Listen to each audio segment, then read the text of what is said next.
terdapat 3 faktor utama yang melatar belakangi adanya revolusi di Amerika.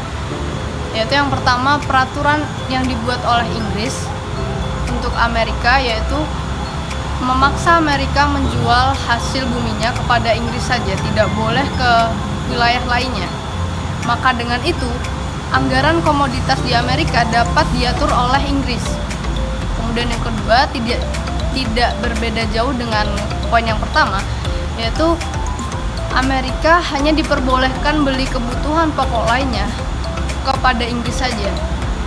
Nah, seperti yang kita kenal bahwa Amerika sangat kental dengan kebebasan, termasuk dalam aspek perdagangan. Maka hal itu sangat bertentangan dengan Amerika. Kemudian yang ketiga, Inggris terus mendesak Amerika untuk membayar pajak yang telah dibuat oleh Inggris. Karena untuk mengisi kas negara Inggris yang kosong karena adanya perang tersebut. Lanjut, kita masuk ke dalam sejarah terjadinya revolusi di Amerika. Revolusi di Amerika bermula saat Columbus datang ke benua Amerika.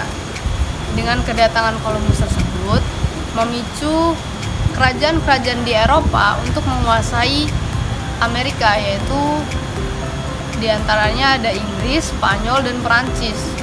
Karena adanya persaingan yang kuat, maka terjadilah perang yang bernama The Seven Years' War. Nah, singkat cerita, pada tahun 1762 yang memenangkan perang tersebut adalah Inggris. Tetapi Inggris tidak mendapatkan keuntungannya saja, tetapi dia juga mendapatkan kerugian, yaitu kas di negaranya habis terkuras karena adanya perang tersebut. Nah, untuk mengatasi perang tersebut, mengatasi kas habis itu, Inggris menetapkan pajak kepada masyarakat koloninya di Amerika. Tetapi masyarakat koloni di Amerika sendiri juga merasa terbebani atas pajak tersebut, karena bagi mereka pajak tersebut terlalu mahal dan terlalu tinggi. Dan masyarakat koloni juga merasa tidak adil karena dalam pemutusan atau pengesahan pajak tersebut tidak ada perwakilan satupun dari masyarakat koloni untuk menyuarakan sarannya di parlemen Inggris. Pajak yang ditetapkan oleh Inggris untuk menutup kekurangan kas negaranya dan yang dianggap merugikan koloni, yaitu diantaranya ada Sugar Act, Stamp Act, Currency Act, Quartering Act, dan Townshend Act. Kemudian di tahun 1773, masyarakat koloni yang kesal terhadap peraturan-peraturan yang dibuat oleh Inggris akhirnya melakukan aksi demonstrasi, yaitu dengan masyarakat koloni itu menyamar sebagai masyarakat Indian. Kemudian teh yang seharusnya mereka beli dari Inggris dibuang ke dalam lautan di pelabuhan kota Boston, dan aksi itu dinamakan dengan The Boston Tea Party. Dari aksi The Boston Tea Party itu memicu kemarahan Inggris, kemudian Inggris mencabut pengelolaan mandirinya koloninya di tahun selanjutnya, yaitu di 1774. Dan kemudian masyarakat koloni itu menantang Inggris dengan 13 koloni tersebut sepakat untuk mendirikan pemerintahannya dan negaranya sendiri, yaitu yang kita sebut dengan USA, di tanggal 4 Juli tahun 1775. Dan masyarakat koloni juga menyatakan bahwa mereka sangat berbeda dengan Inggris. Dari pernyataan itu memicu kemarahan Inggris kembali dan akhirnya menimbulkan perang besar antara 13 koloni yang dibantu dengan Perancis, Belanda, dan Spanyol melawan Inggris dan koloni yang mendukung Inggris. Kemudian pada akhirnya di tahun 1783 kerajaan Inggris menyatakan menyerah Dan 2 tahun kemudian Inggris menyetujui kesepakatan perdamaian yang sah. Dengan kemenangan ini, koloni Amerika diberi kebebasan untuk menentukan kepentingannya sendiri. Kemudian saat Inggris menandatangani kesepakatan perdamaian, maka revolusi di Amerika berhasil didapatkan. Di dalam kesepakatan tersebut, Inggris menyetujui bahwa 13 koloninya di Amerika merupakan negara yang berdiri sendiri. Iya. Jika kita berbicara tentang budaya politik di Amerika sendiri, memiliki kecenderungan mengikuti budaya politik partisipatif, dan masyarakat Amerika sendiri juga memiliki kesadaran bahwa mereka memiliki beragam hak dan kewajiban untuk menjadi warga negara. Dan dari masyarakat inilah yang juga dapat berpengaruh pada politik di negara tersebut. Jika dilihat dalam kerangka budaya politik Amerika, dapat dikatakan bahwa budaya politik itu demokratis dan rakyat menjadi pemilik dari kedaulatan.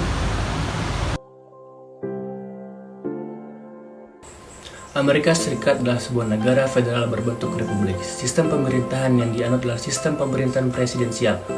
Kekuasaan dalam suatu negara dipisahkan menjadi 3 cabang, yaitu eksekutif, legislatif, dan yudikatif. Eksekutif adalah kekuasaan yang melaksanakan undang-undang, lalu legislatif adalah kekuasaan yang menyusun atau membuat undang-undang. Sedangkan yudikatif adalah kekuasaan yang mengawasi pelaksanaan UU dan memberikan sanksi bagi pelanggarnya. Untuk sistem kepartaian, Amerika Serikat menerapkan sistem kepartaian duipartai, yaitu hanya terdapat 2 partai yang dominan di Amerika Serikat. Sedangkan untuk sistem pemilu, Amerika menggunakan sistem distrik. Sistem ini berdasarkan lokasi daerah pemilihan dan bukan berdasarkan jumlah penduduk. Hal ini berbeda dengan sistem proporsional, sistem yang melihat pada jumlah penduduk. Kelebihan sistem distrik yaitu rakyat lebih mudah dalam memberi pendapat kepada wakil rakyat. Namun kekurangannya yaitu kurang mewakili kepentingan daerah daripada nasionalis. Sedangkan untuk sistem proporsional memiliki kelebihan yaitu lebih mengedepankan suara rakyat, dan kekurangannya ialah kurang mendukung adanya integrasi di partai politik.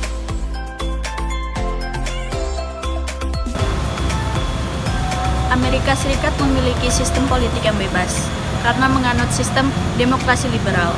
Kekuasaan presiden dipengaruhi oleh 3 kekuatan politik, yaitu ada opini publik, Kongres, dan media. Di Amerika Serikat sendiri terdapat 2 partai yang mendominasi, yaitu ada Partai Demokrat dan Partai Republik. Dalam setiap pemilihan presiden, kedua partai tersebut menang secara berturut-turut sejak tahun 1852.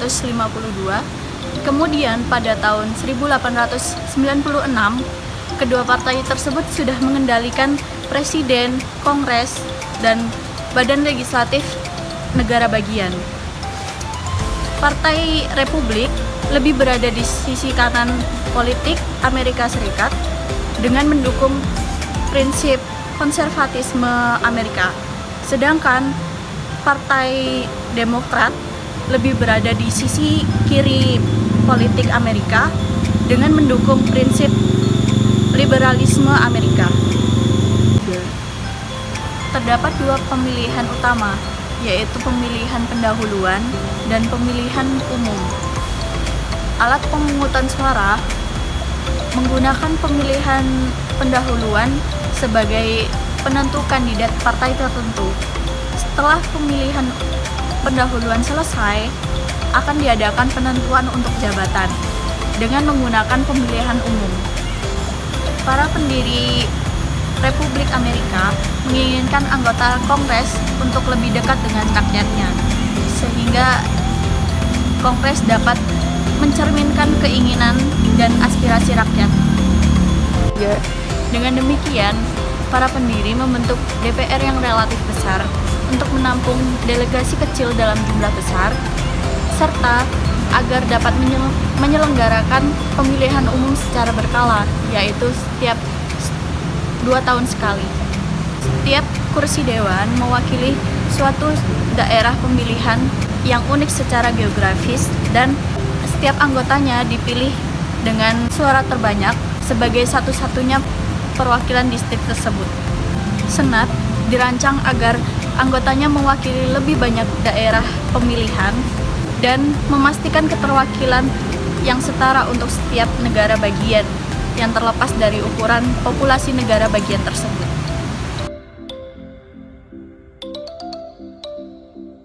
Sistem pemerintahan di Amerika Serikat dikenal sebagai hutan riba karena kompleksitasnya yang terus meningkat dari tahun ke tahun.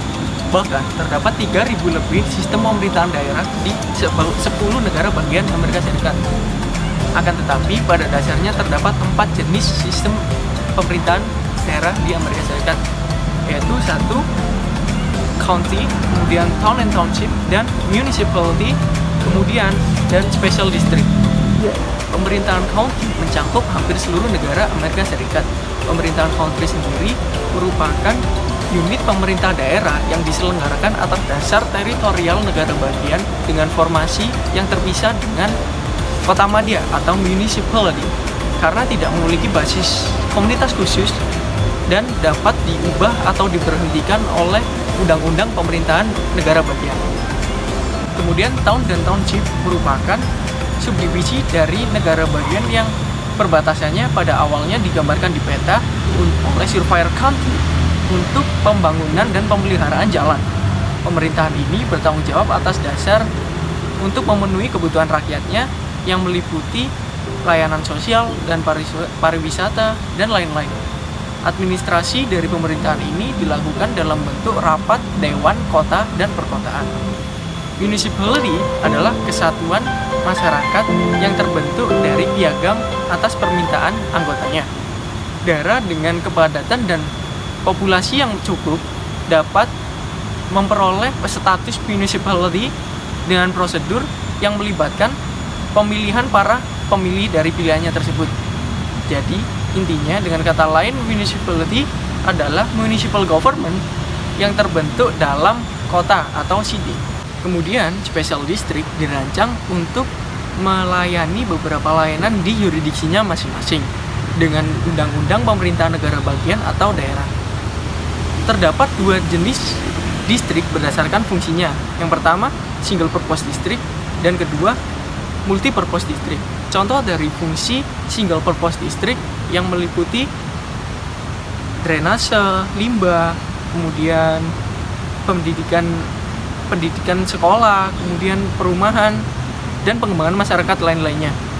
Dan contoh dari fungsi multi-purpose district antara lain yaitu meliputi konservasi sumber daya alam dengan air, pengelolaan air dengan limbah, dan taman dan juga rekreasi.